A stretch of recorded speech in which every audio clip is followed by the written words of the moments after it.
ওই তো একটা পুকুর দেখা যাচ্ছে, আমি বরং ওখান থেকে একটু পানি খেয়ে নেব। এই বলে সাদিয়া পুকুরের দিকে গিয়ে সেখান থেকে পানি খেতে লাগলো।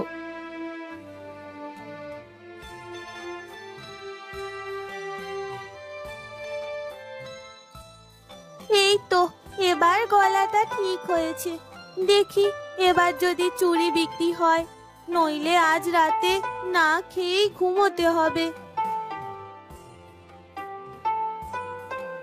চুড়ি নেবে গো, চুড়ি, হরেক রঙের চুড়ি। সাদিয়া আবারও হাঁক ডাক ছেড়ে চুড়ি বিক্রি করতে বেরিয়ে পড়ল।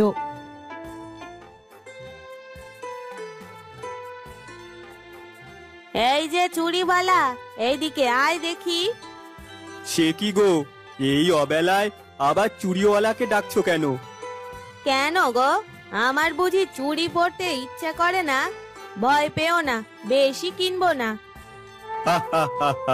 তাই নাকি? বেশ, আমিও তাহলে ডাকছি। ওই যে চুড়িওয়ালা, এদিকে আয় দেখি। আসছি চাচা, এক্ষুনি আসছি। এই বলে সাদিয়া সেদিকে এগিয়ে গেল। কই দেখি তোর চুড়ি। এই যে চাচি দেখুন, এই সব চুড়ি নতুন এসেছে, আপনার ফর্সা হাতে খুব মানাবে।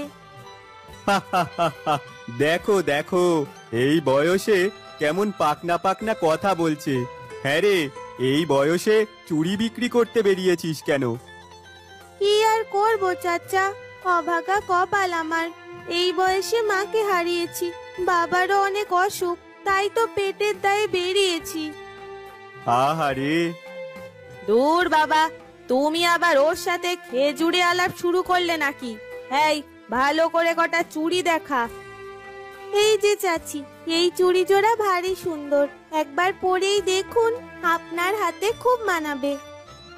বাহ, আসলেই সুন্দর, দে দেখি হাতে পরিয়ে। সাদিয়া যখন গ্রামবাসী লায়লাকে চুড়ি পরিয়ে দিচ্ছিল, তখনই নৌকাতে শুয়ে থাকা গফুর মিয়া দেখলো বাতাসে তার নৌকার বাঁধন খুলে যাচ্ছে। হায় হায়, এ কি হচ্ছে? নৌকার বাঁধন খুলে গেলে নৌকা যে ভেসে যাবে। আমি যে উঠে বাঁধনটা ঠিক করব, সে শক্তিও তো আমার নেই। হায় আল্লাহ, হায় হায়, এ কি? দড়িটা তো খুলেই গেল। কে কোথায় আছো? বাঁচাও বাঁচাও বাঁচাও আমায়, কে কোথায় আছো?